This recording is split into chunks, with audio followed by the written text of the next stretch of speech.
current systems of education we've got in most countries were developed pretty much in the 19th century to meet the needs of the Industrial Revolution.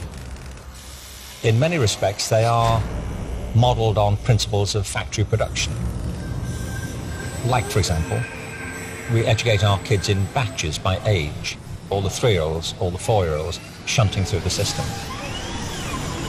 There's no educational reason to do that. It's an efficiency idea.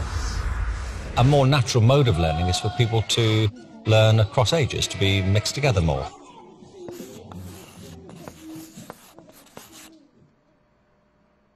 I interviewed him for the book. I'm from Liverpool, and so is he, and he went to school across the city centre from me. I mean, I didn't know him then,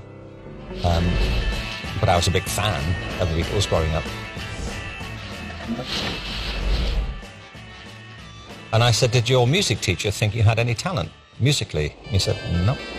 And then one of the other kids in the same music program, 2 years behind him, younger, was George Harrison, the lead guitarist of the Beatles.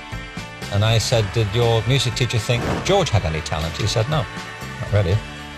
So I said, well, would this be a reasonable thing to say then, that there was this one music teacher in Liverpool in the late 1950s who had half the Beatles in his class, and he missed it.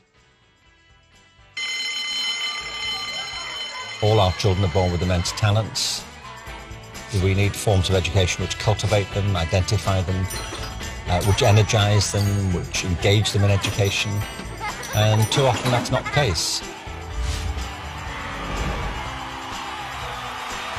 What sort of education do our children need to flourish in this world?